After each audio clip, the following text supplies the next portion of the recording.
First of all, let me thank you. I've prepared 2 papers which I believe will be circulated because they'll not be projected.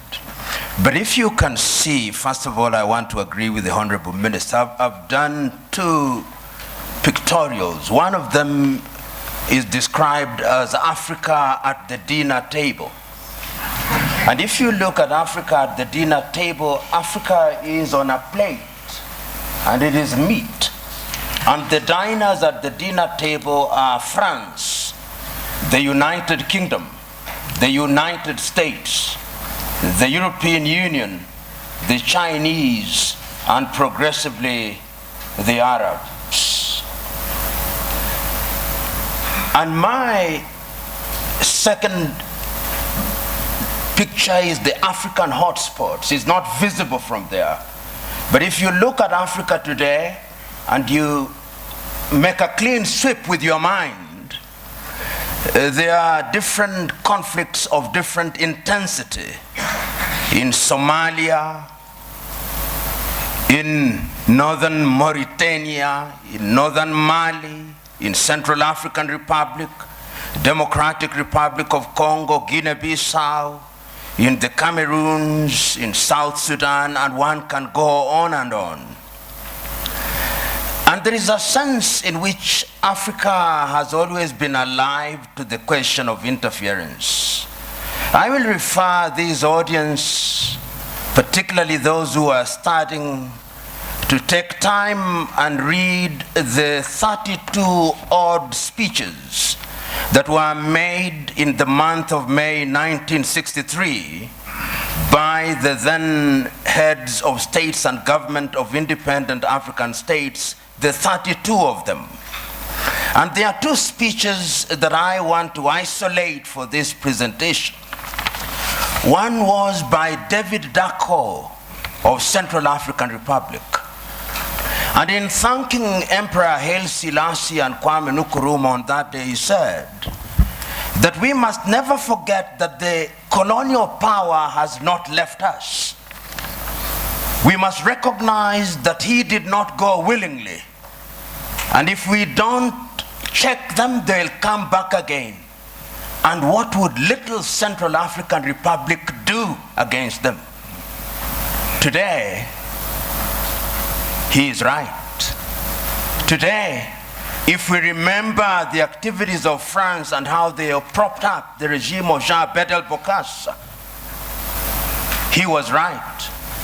Today, as the Honorable Minister has indicated, Africa remains the only continent in the world that is referred to in these terms, Anglophone, to mean that we are a sphere of our erstwhile colonizers. About 2 weeks ago, there was a meeting of the Commonwealth in London, England. And a friend of mine who is an Anglophile sent me the photograph very gleefully, saying this is a meeting of 53 equal states. I told him, no. If it was so, why is it that the leadership of the Commonwealth is hereditary rather than rotational? In other words, in the minds of the British, her former colonies are still under her tutelage.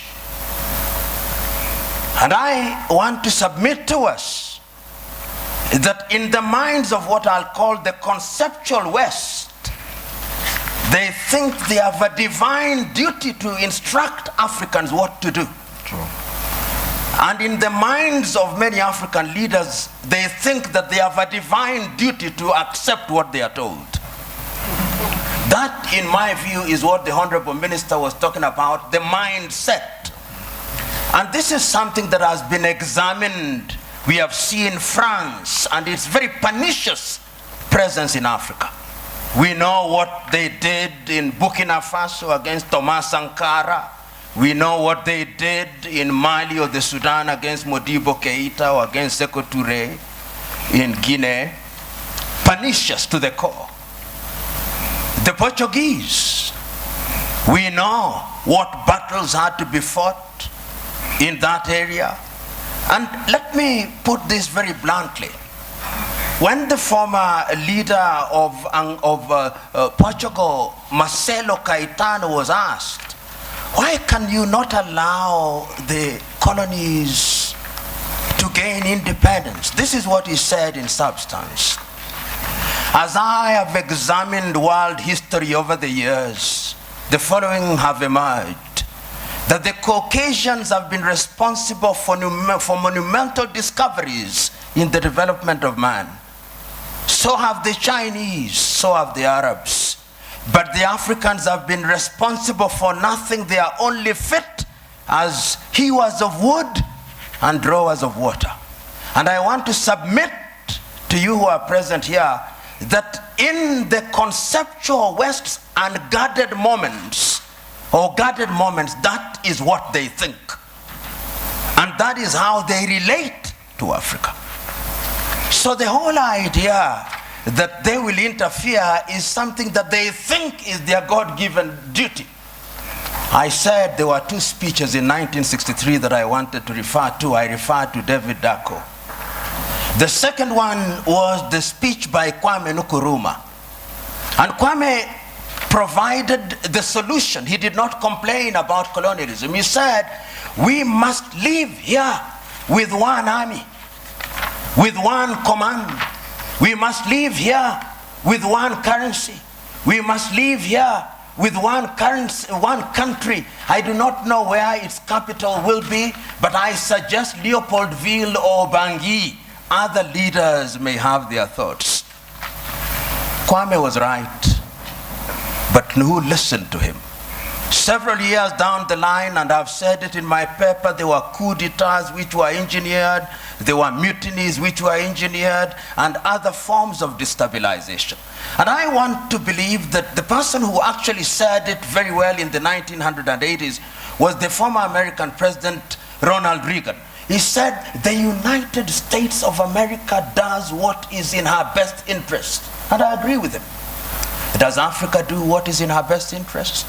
Do African leaders do what is in the best interest of Africa? Interference will be there in very blatant and brazen ways and in subtle ways. I've always asked, until very recently, how many African countries manufactured bullets? Very few. Until very recently, how many African countries, in fact, how many African countries manufacture jet fighters? How many African countries are involved in the arms industry? Some of the leading conceptual West countries which pontificate to us about prizes, peace prizes, are the leading manufacturers of landmines. And if you look at their foreign exchange earners, it is the military and security items. So they say with their mouths, what do they not believe in their hearts? In Kiswahili we say, vita vya panzi furaha ya kunguru. That when the locusts are fighting, it is the joy of the hawk. Because when they kill each other, they get the food easily, dead. It is in the best interest, I dare submit, without fear of contradiction, that the elite in the conceptual West does not want Africa to stabilize, despite their assertion to the contrary. And you'll see it in every country because conflict is a major industry. Today, you look at South Sudan and the many peace conferences that are being held, but if you ask who supplies the arms, who provides safe havens, it is the conceptual West. And when I use the term conceptual West, I'm saying that it extends to countries which are geographically not in the West, like Australia or Canada.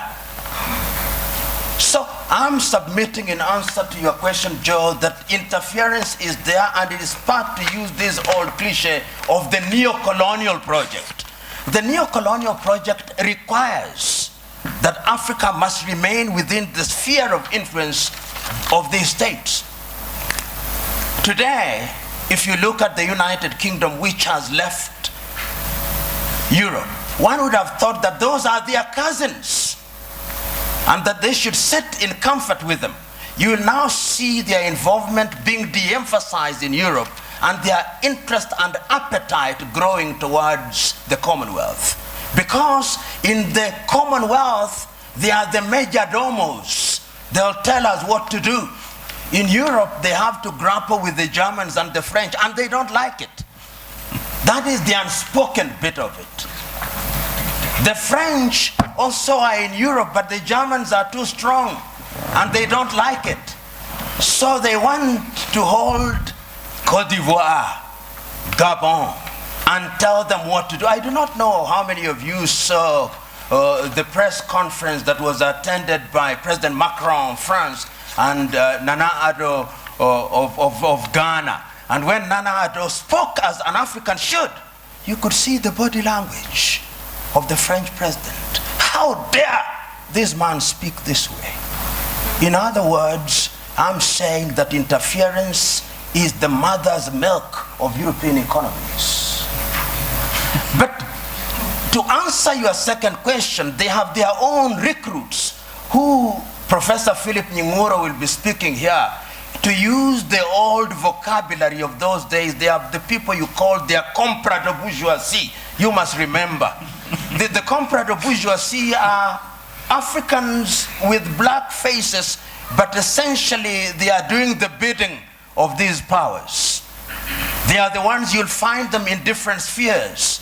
And they will be present. They are in your cabinet, but they are actually representatives of the foreign intelligence agencies of those countries. We know this. If you look at the declassified papers from the United States, we now know that some of leading cabinet ministers in many African countries were working for the CIA or some Western agencies. So you are sitting in cabinet, and in these days of the mobile phone, they are possibly texting their masters in Europe and America. So interference is also exacerbated by these comprador bourgeois for their own benefits. And it has never changed, Honorable Minister. In the early days of slavery, they gave some of the chiefs mirrors and alcohol. Today, what they give them are flats in Paris or in Dubai. And that is what makes them undermine Africa. The third mode of interference is through institutions. Look at the competition as it is now. There is a new entrant into the market that is called China. China is very subtle. Many people wrote the obituary of Rwanda in 1994. 20 years down the line, it has been demonstrated that Africans can actually do it. Between 1983 and 1987, I think Thomas Sankara in Burkina Faso also demonstrated that it can be done. We saw in Somalia, despite their problem. So my prescription is African unity. Africa must now begin to negotiate initially in terms of blocks, SADC, ECOWAS, East African Community, and ultimately as African Union. And lo and behold, we must do it. And I've always said this cliche, we must do it, because if we don't do it, we will be done. Thank you.